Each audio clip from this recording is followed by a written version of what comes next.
Estudiar es un trabajo y una inversión. Proponemos el primer salario educativo en la historia del país. Te pagamos por estudiar, transferencia monetaria para superar que de cada 100 niños que inician preescolar, alrededor de 10 terminan la universidad por falta de oportunidades. Se convierten en 5 millones sin futuro que van a la violencia, que van a la informalidad económica. Medio salario para alfabetizarse, medio salario en grado 10 y 11, un salario en la universidad, maestrías y doctorados gratuitos con Te pagamos por estudiar. Habla futuro.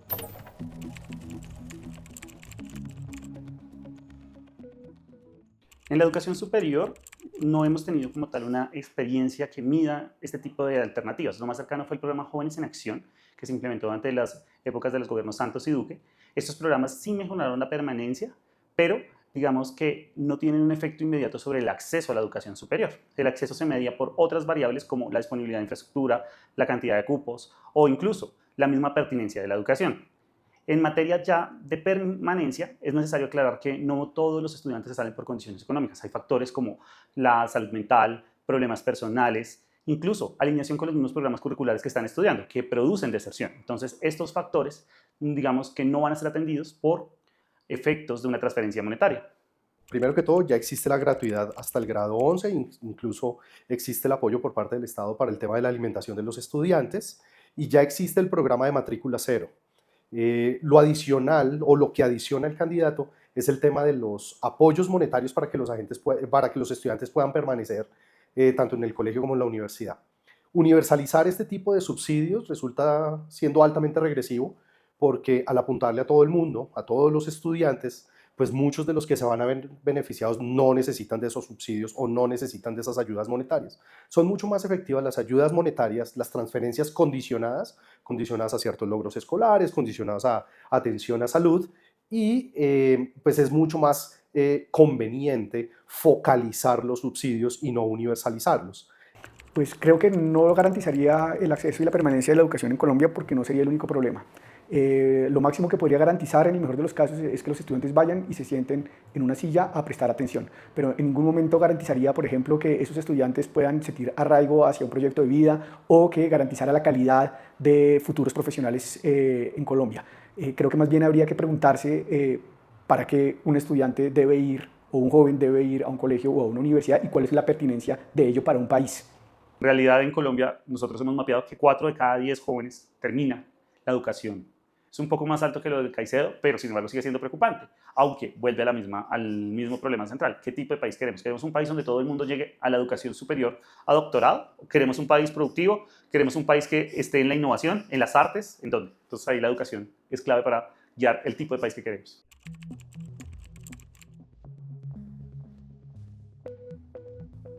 Aunque es importante invertir en la demanda, también es importante invertir en la oferta.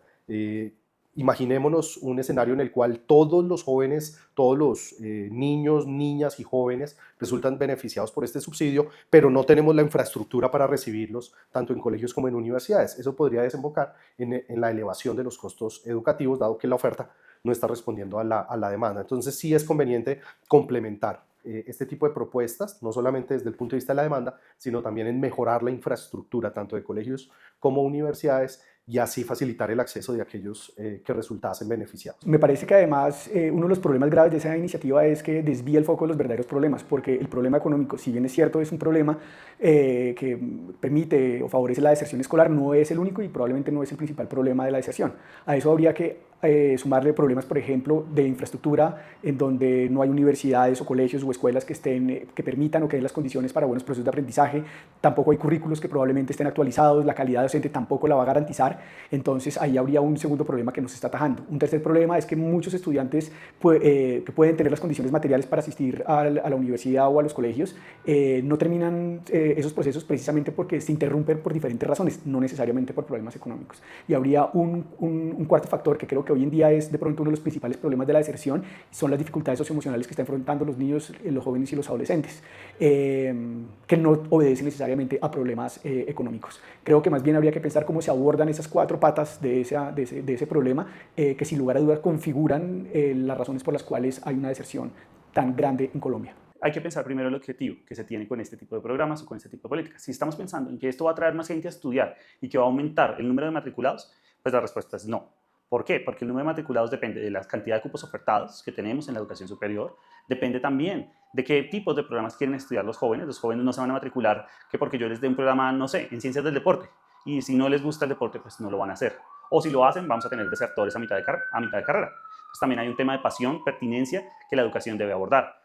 Por otro lado, si el objetivo es mejorar las condiciones de los jóvenes que hoy día están estudiando porque les toca estudiar, trabajar y algunas barreras socioeconómicas, este tipo de programas pueden ser efectivos. Sin embargo, como todo programa social, debe tener una correcta focalización para evitar que el dinero termine en manos de otras personas que no necesiten el apoyo.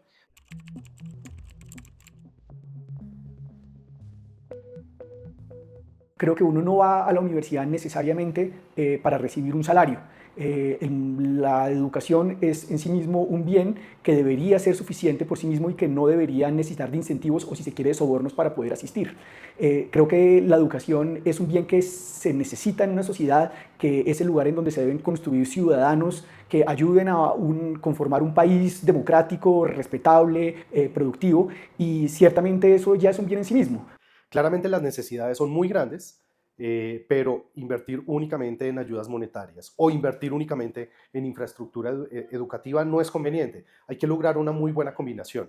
Yo le sugeriría al candidato Caicedo más bien que se enfocara en los primeros años escolares, digamos, enviar subsidios a, no sé, estudiantes de primero a 5 años, de familias altamente vulnerables, y cubrirles todas las necesidades de manera que no deserten y pues garantizarles una buena educación. En términos del efecto, podemos pensar un poco como en el programa Familias en Acción de los años 2000.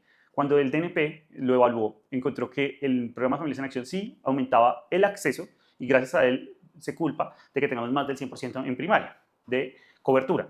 Sin embargo, cuando uno mira cifras de calidad, se da cuenta que los aprendizajes fundamentales, llámese leer, aprender a sumar, aprender lo más básico que nos permite aprender el resto de conocimientos en la vida, no tuvieron un impacto este tipo de programas. Entonces ahí viene un debate y es, ¿para qué queremos que los chicos entren a la escuela si no les vamos a garantizar la educación?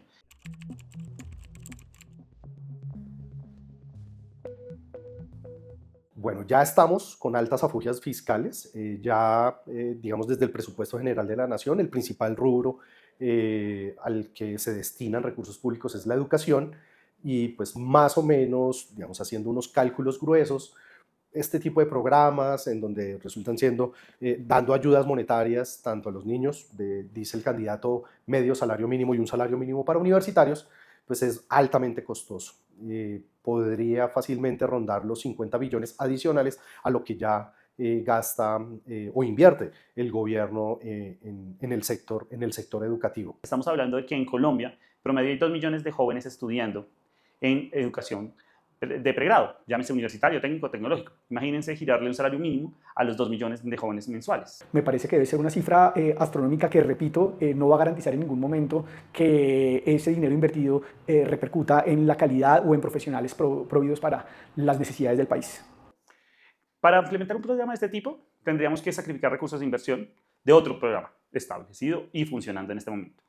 ¿Cuál sería el programa en el cual se sacrificaría el dinero? Esa es la pregunta que debería enfocarse un candidato, porque no hay más recursos. En este momento la estrechez fiscal que tenemos es muy amplia y no podemos sacar dinero del erario público ni de un bono de deuda, sino que nos tocaría sacrificar otro programa. Y la pregunta, como hemos hecho siempre, ¿cuál será el programa a sacrificar? No sé, la primera infancia, la educación primaria, la educación secundaria, porque en la misma cartera de educación también hay una pugna por dónde debemos invertir.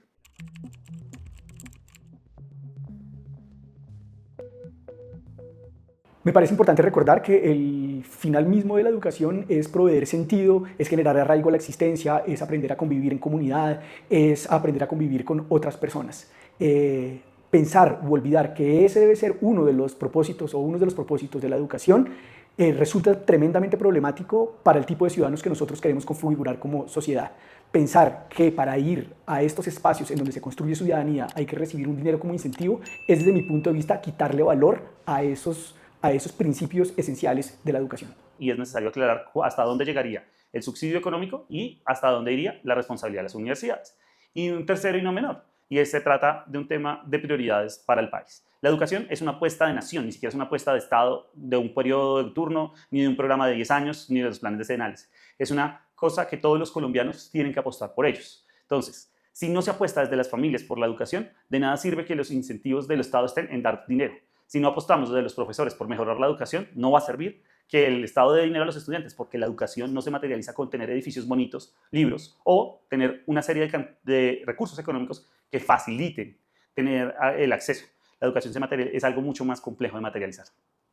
Yo llamaría la atención que este tipo de propuestas son muy atractivas desde el punto de vista político y electoral, pero sí es muy importante que se estudien las consecuencias no intencionadas de las políticas, porque probablemente podría ser una política regresiva que en lugar de reducir la desigualdad, lo que haga es incrementarla, cuando estamos buscando políticas que efectivamente disminuyen las brechas sociales, de género, regionales, que son muy persistentes en Colombia.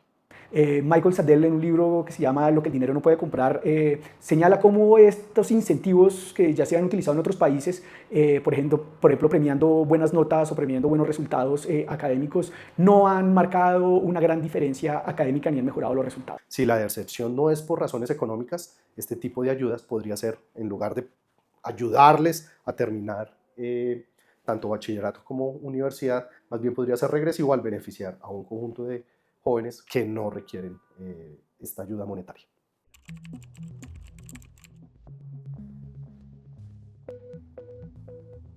Digamos, desde el punto de vista fiscal es muy difícil, sin embargo, yo invitaría al candidato y a su equipo a revisar cuáles son las razones por las cuales hay deserción, tanto en el colegio, la mayor deserción es en los grados 10º y 11º, como en la universidad. Si bien puede mejorar las condiciones, el hecho de que te reciban un auxilio económico por estudiar, esto tiene que tener también condiciones. No podemos pensar que vamos a financiar eternamente el estudiante eterno, un estudiante de 40 semestres, porque eso también entra en decremento de los nuevos jóvenes que deben entrar al programa. No ayudaría sustancialmente a mejorar ni la calidad ni los niveles de deserción que hoy en día estamos viviendo.